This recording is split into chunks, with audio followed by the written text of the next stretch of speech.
You did not open this by accident. Something in you, quiet, instinctive, older than logic, guided you here. Maybe you were scrolling and something stopped you. Maybe you felt a pull you could not name. Maybe this title landed in your chest before your mind had time to decide whether to click. That is not coincidence. That is not the algorithm. That is something far more precise than either. Because this morning, while you were still somewhere between sleep and waking, while the world outside had not yet made its demands on you, someone else was already awake with your name inside them. Not a passing thought, not a flicker. Your name, your energy, the specific feeling that only you carry. It rose in them before they reached for their phone, before their first word of the day, before anything else had a chance to arrive. Carl Jung spent his entire life studying what happens in the space between two people when the conscious mind goes quiet. And what he found was this: the psyche does not forget what the ego tries to release. The unconscious holds on, and sometimes it holds on so tightly that it wakes a person up at dawn with someone's name on their lips. That someone is you. Before we go any further, there is something that needs to be said to you directly. You have been carrying something heavy. Not loudly, not in a way that demanded attention or asked for sympathy. You carried it the way strong people always do. Quietly, with a composed face and an aching interior. You showed up. You kept going. You offered warmth to people in situations that did not always offer it back.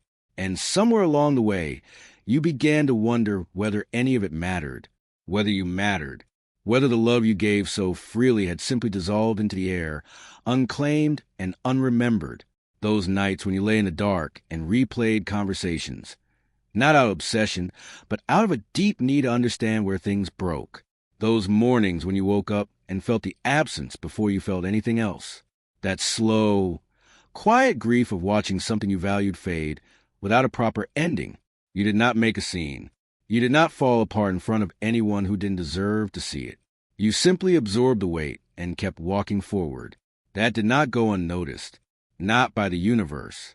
Not by the deeper intelligence that Carl Jung believed operates beneath everything we consciously experience. And not by the person this message is about. Because here is what most people do not understand about love that goes quiet. It does not die. It does not evaporate. It travels inward, below the surface, into part of the human psyche that Jung called the unconscious. And there, in that deep and wordless space, it continues to live. It continues to move. It continues to call out. It called out this morning, and it called out your name. Hello, and welcome to Jungian Love Codes. If this message is already reaching something real inside you, please subscribe, hit the bell, and select all notifications. Because every single video on this channel carries a message time for exactly where you are right now. Now let's go deeper. Carl Jung believed that the human psyche is not a simple, single thing. It is layered, complex, vast in ways that our everyday awareness cannot fully grasp. On the surface lives the ego, the part of you that plans your day, responds to messages, makes decisions, and moves through the world. But beneath the ego, running deeper and older, and far more powerful, lives what Jung called the unconscious. And the unconscious does not operate by the rules of the conscious mind. The conscious mind can decide to move on. It can make lists of reasons. It can fill the calendar, change the routine, delete the number. The conscious mind is very good at performing distance. But the unconscious does not perform anything. It simply holds what is true. And what it holds completely. Jung described something he called the anima and the animus, the inner feminine within a man, the inner masculine within a woman. These are not metaphors. These are, in Jung's understanding, real psychological structures, living architectures inside the psyche that shape how we love, who we are drawn to, what we feel in the presence of certain people. And here's the part that matters for you today. The anima and animus do not attach easily. They are not triggered by every attractive face or every charming personality. They attach deeply and rarely to specific people who carry something that resonates with the very core of who we are. This person's inner architecture attached to you. That is not something they chose with their rational mind. It is not something they can undo with logic or time or distraction. The imprint you left is not on the surface of their thoughts. It is woven into the structure of how they experience love itself, which is why, no matter how much time has passed, no matter what distance exists between you right now, there are mornings when the unconscious breaks through before the ego has time to maintain its defenses. This was one of those mornings. They woke up, and there you were. Not a memory they invited, not a thought they chose to think. You arrived the way things arrive from the unconscious, suddenly, completely, with a weight that could not be ignored. They may have tried to set it aside. They may have reached for their phone, made their coffee, started their routine, but you stayed, like something unfinished, like something that does not yet have its ending. Jung would say that is because it does not. Some connections do not end simply because two people stop speaking.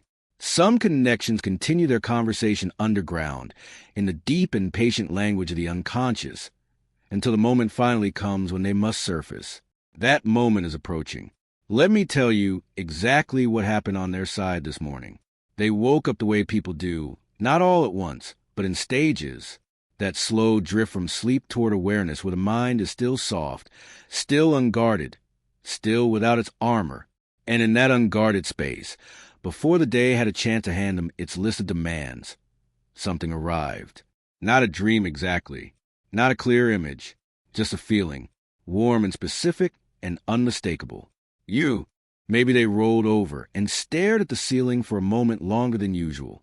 Maybe something in the quality of the morning light reminded them of a specific time with you, a detail so small it would seem meaningless to anyone else, but to them it carried the full weight of everything you two shared. Maybe they reached their phone out of habit and hesitated, a half-second pause that they could not explain, before putting it back down. Maybe your name formed in their chest before it formed in their mind. They did not announce this to anyone. They did not act on it immediately, but it was there, present and insistent in the way only real things are. The kind of presence that does not ask permission, the kind that simply occupies a room and waits. This is not nostalgia. Nostalgia is soft and easily dismissed. What this person felt this morning was something with weight and direction. Jung made a careful distinction between a surface memory, which fades like smoke, and what he called a charged complex, an emotionally loaded psychological structure that carries energy. What they felt this morning was not a wisp of something old. It was a charged complex activating. It was the deepest part of their psychological architecture, reminding them, without apology and without warning, that you are not finished business. You are unresolved. You are significant. You are still, in the truest sense, present in them. And it shook them quietly.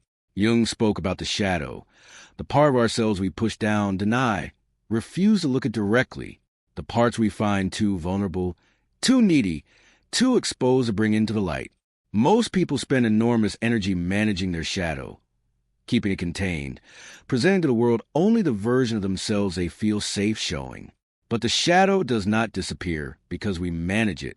And here is what this person has been managing, the full truth of how deeply you affected them. They may have shown you something composed, something cooler than what was actually happening beneath.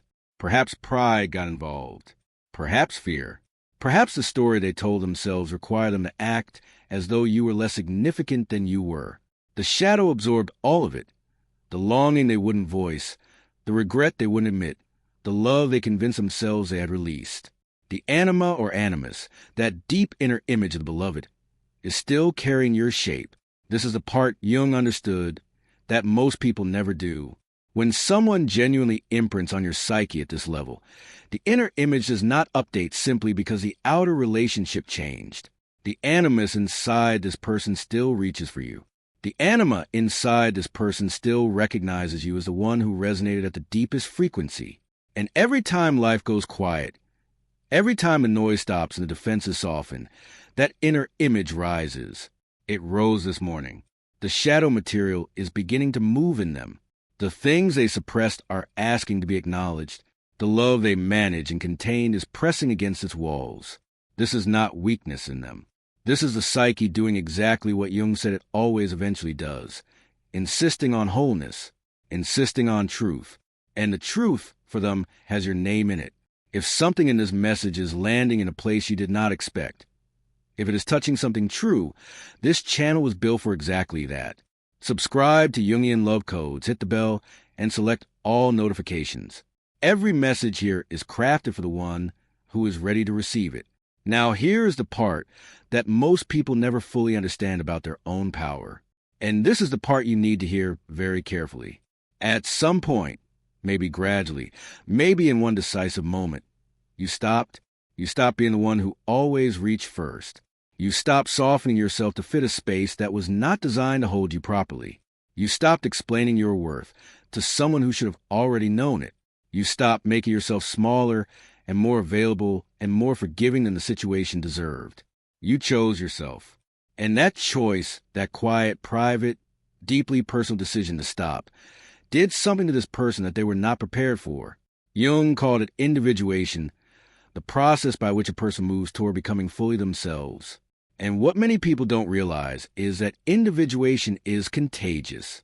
When one person in a psychological bond begins to individuate, begins to grow into their full self, it creates a rupture in the dynamic, a disruption. The other person, still operating from old patterns, suddenly finds those patterns have nothing to hold on to. You stop being the counterweight that kept their psychological habits in place, and the whole structure shifted. The chasing they expected did not come. The softening they relied on disappeared.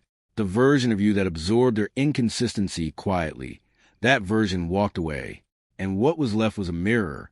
A clear, uncomfortable, unavoidable mirror showing them exactly what they had and exactly what their choices had cost them. That mirror has been difficult for them to put down. Every morning since, and especially this morning, that mirror has been there. And in it, clearly, unmistakably, is the reflection of someone rare. Someone they were not wise enough to hold with both hands when they had the chance. Here is what you need to understand about what is coming. This person is not going to arrive the way they left. They are not going to show up the same, with the same blindness, the same carelessness, the same unconscious assumption that you would always be there absorbing whatever they offered. That version of them met the mirror you became, and it cracked something open, something that cannot be closed again. What is approaching is different. Jung believed that when a person truly begins their individuation journey, when the shadow material surfaces and demands integration, they do not return to old patterns the same way. They return changed, more aware, more honest with themselves about what they lost and why they lost it. The ego softens. The defenses that were built to protect a wounded pride begin to feel heavier than they are worth. And slowly, in the quiet spaces, in the mornings especially, a new kind of courage begins to form, the courage to reach. This person is building something right now, not dramatically, not with grand announcements, but in small interior movements that you cannot see yet. They are having conversations with themselves. They are sitting with the discomfort of what they feel instead of running from it the way they used to. They are letting your name stay when it arrives in the morning instead of pushing it back down into the silence. That is not nothing. That is enormous. Watch for the small signals. A message that seems casual but took longer to compose than it appears. A reaction to something you post that is quieter than their usual patterns, more considered, more careful. A moment of unexpected honesty that surprises even them. Love does not announce its return with trumpets. It arrives softly, tentatively, the way dawn arrives, slowly, and then all at once. So, what you do with all of this is the part that matters most. Because how you hold yourself in the coming days and weeks will determine everything. And the instruction is not what you might expect. It is not to reach out. It is not to make yourself visible or available or warm in ways designed to invite their return.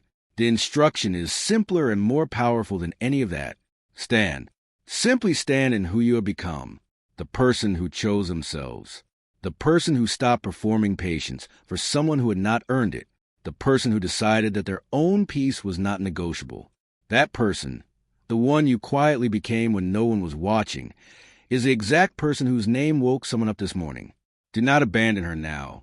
Do not shrink back into older, smaller versions of yourself because love is approaching and the old habit is to make yourself more palatable, more reachable, more easy to hold. Jung was clear about this in his work on individuation. The moment you compromise the self you built is the moment you break the very energy that drew this person back into awareness of you. You are not waiting. You are living. You are building. You are continuing the beautiful, difficult, necessary work of becoming fully yourself.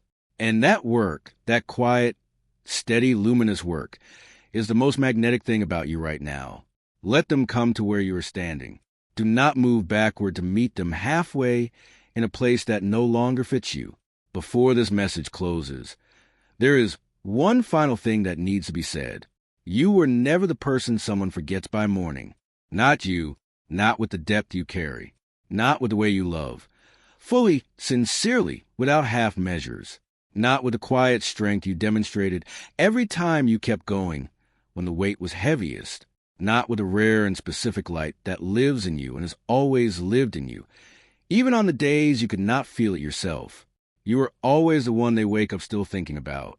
Carl Jung believed that the most profound human experiences leave marks on the psyche that time cannot erase, that certain people enter our inner world so completely that they become part of the structure itself. You are not a memory in this person's mind. You are architecture. You are woven into how they understand love, how they measure what is real, how they recognize what they are missing. They woke up this morning with your name because the deepest part of them already knows what their conscious mind is still finding the courage to admit, that you are the one, that you are always the one, and that it is not too late. If this message found you today, the next one is already being prepared for you. Subscribe to Jungian Love Codes, hit the bell, and select all notifications, because every single video on this channel is a message timed precisely for where you are on your journey. Your next message is waiting.